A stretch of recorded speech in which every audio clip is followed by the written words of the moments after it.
Hi guys, welcome back to my channel, Monkey Wrench. I'm Kelly, the monkey with the wrench. Looking around my shop, I have tons of machines that I haven't gotten to.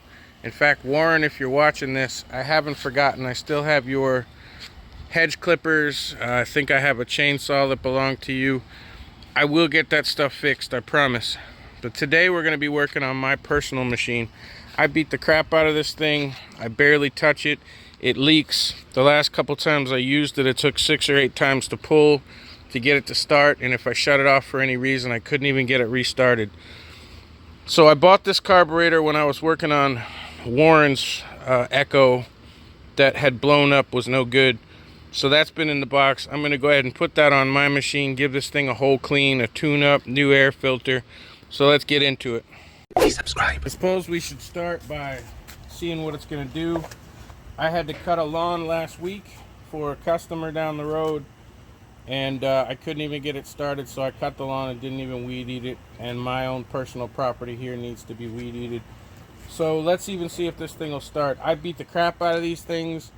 It sits on a rack on my zero turn out here in the weather, and I really don't take too good a care of it, just like anything else. Is there even fuel still in it? Yeah, there's a little.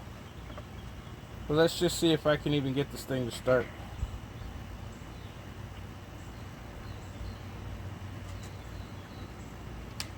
Make sure it's on, put the choke up.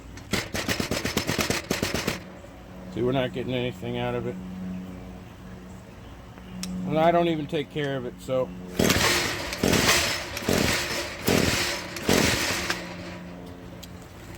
Let's start by taking off the air filter cover. It's all covered in crap. That's working. Let's just see if it'll start. But this is something that I need.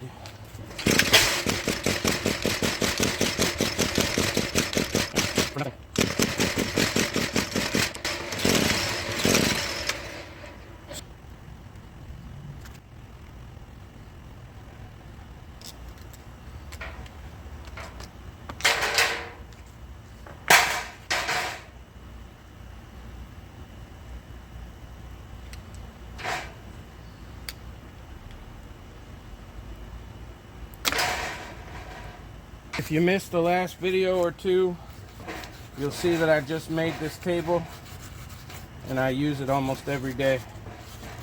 Spare parts, trash, bed frames is what I made it out of. And not a day goes by that I don't use it. This thing is just plain filthy.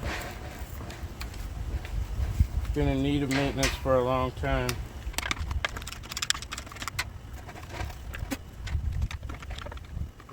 Now the fuel lines, they're a little hard. See if any came in the new set. They did. Sometimes when you get a set, this rubber bungee that goes in there is a different diameter than the one you have. So let's check it and see if it's the same one.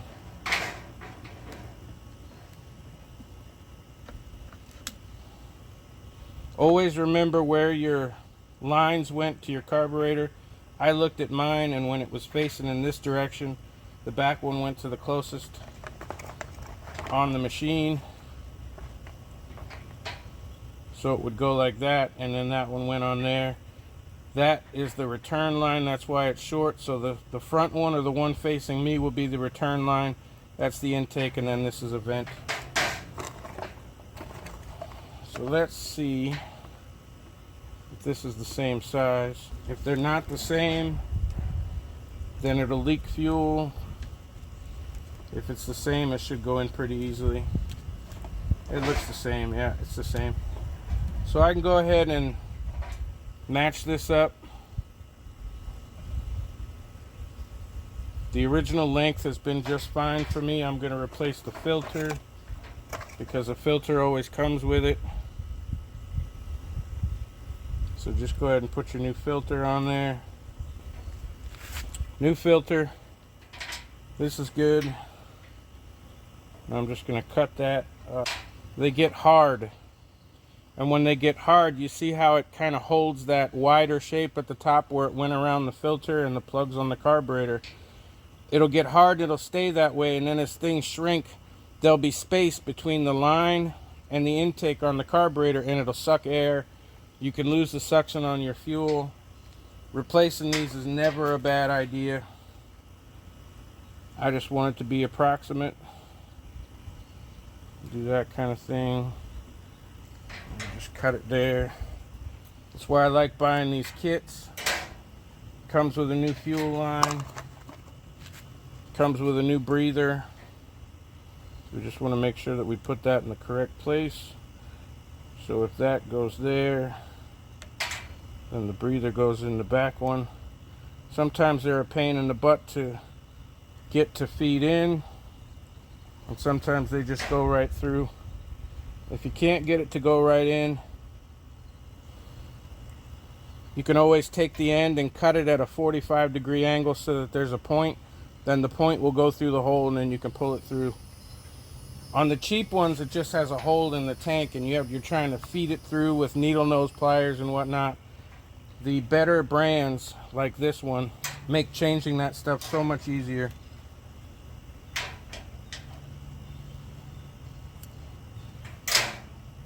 Now we've changed the entire fuel setup. Easy peasy. And before I put that in, I need to take this. This is our throttle here. So you just push the throttle back like so, and you turn it.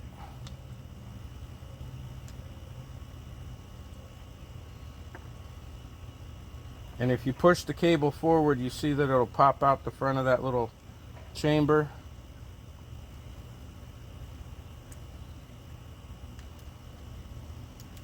And then you just take it and pull it up out of that slit. It basically goes into a... I can't turn it anymore to show you guys, but there's a little barrel on the end of it.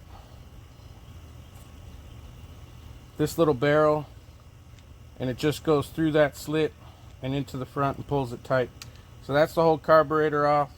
Comes with a couple of gaskets. So you just match up the gaskets. That's the one. It came with two different gaskets. One should be the one that goes against the body, and the other one should go on the outside of the carburetor, like so. And that just goes in between this and the plate. Now I personally don't use those because if it's trying to stop it from drawing air, it draws air right in through the center, just a 1/4 of an inch away. So I don't hardly ever use these outer gaskets. You can if you want to. This is my machine, so I'm not going to be. Just going to give this a quick rub down cleanup. Now normally I would be going through this thing, seeing if we had spark, anything like that, but since I know this is my machine and it runs, it's just having fuel issues. I'm not worried about that. So let's grab the new carburetor. Let's put our barrel back through it.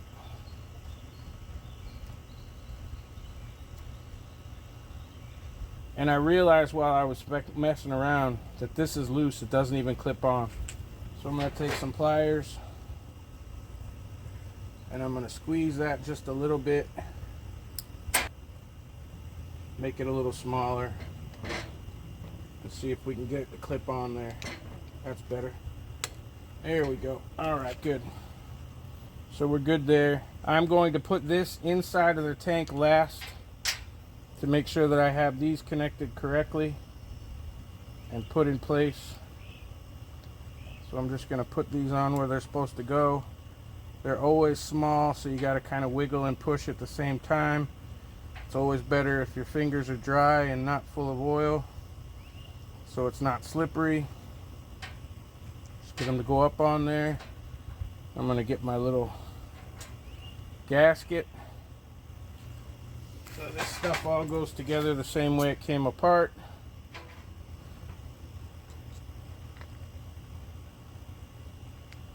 I don't know if it makes a difference. I don't think it does, I should say. But I always put the choke towards on the same side as your primer bulb. Make sure that your gasket is on the studs.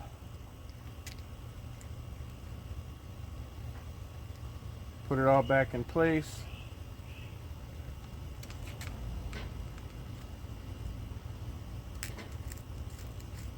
There's really not much to it. Just make sure that they seat correctly. Hand tighten it. It's all plastic, don't strip anything out. Now I've got enough room here that I should be able to feed my lines in. It's kind of a pain to do it this way, but at least you know that you have the correct line on the correct side. So many times when I was first starting out,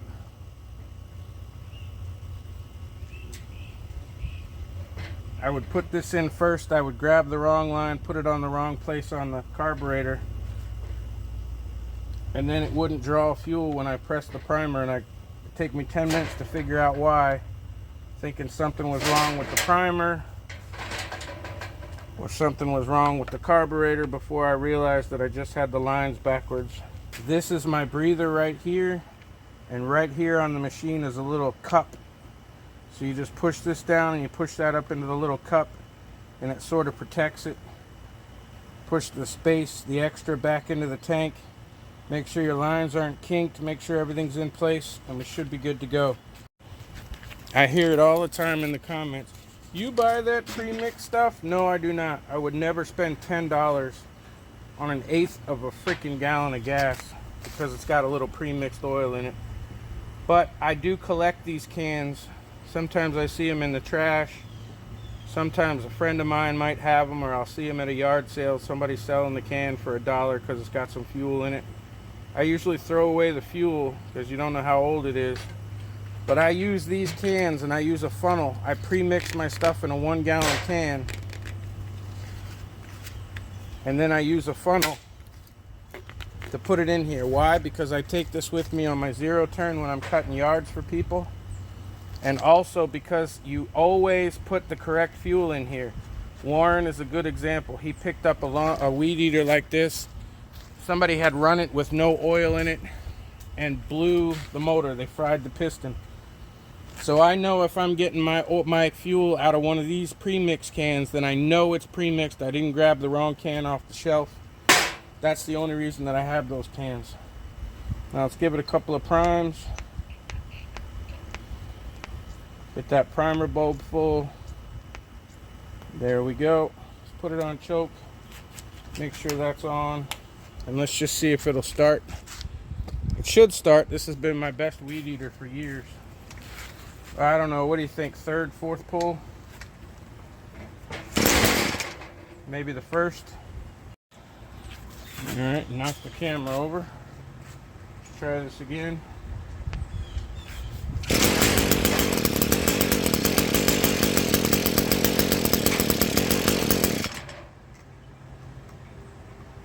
Give it just a little bit more throttle.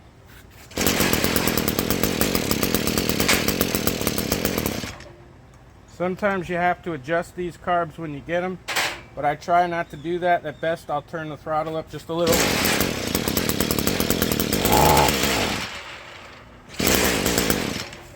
It hasn't run in a while, so let's see if we can get her to idle and warm up a bit.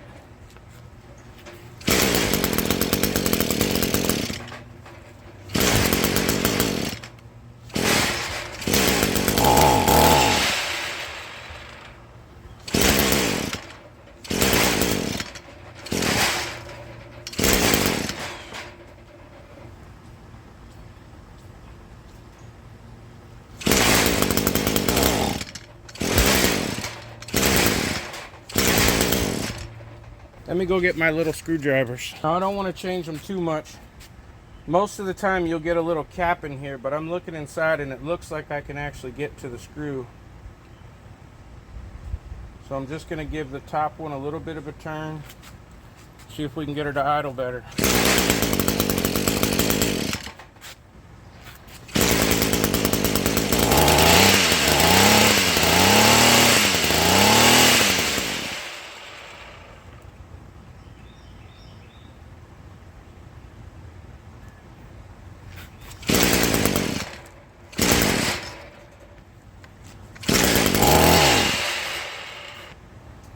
Everything's tight.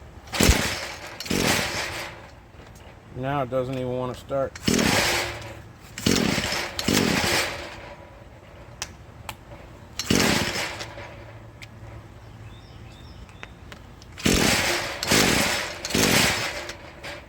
Now I'm getting absolutely nothing. So let me pull this plug and see if that's got anything to do with it. The plug might be fouled. Oh yeah. Alright. This plug has been in there for years. So there's a good chance that it's a little messed up. Just for the hell of it, and I don't usually use the new plugs that come with it because they're cheap crap, but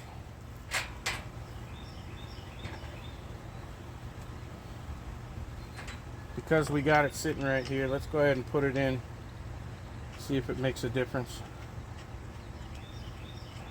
I can always grab a good plug later on.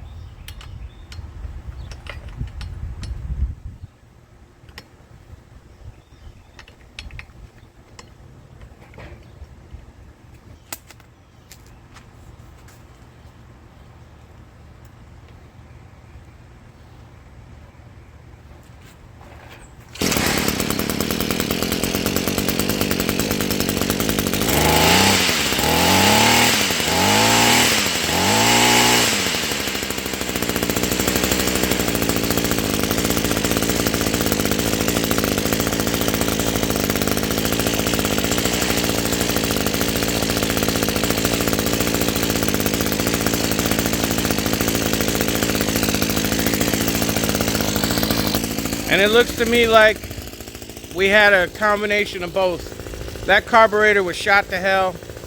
Overuse, I used the crap out of it. The fuel lines were old and hard. New fuel lines on there. If it leaks, you can always pull that rubber grommet out, work it, put it back again. Sometimes when you put them in, they leak. I don't worry too much about leaks out of the tank. And the spark plug was bad, which doesn't happen too often. I probably can clean that on the wire wheel and put it back, but since I had a new plug, I went ahead and put the new plug in it, and there's your uncle. So we're back in business. I'm gonna go ahead and call this a win. Finish cleaning up a few things. I'm gonna weed eat my yard. Thanks for stopping by. Thanks for subscribing. Hit the like button. It's somewhere between my chin and my balls, and I'll see you soon.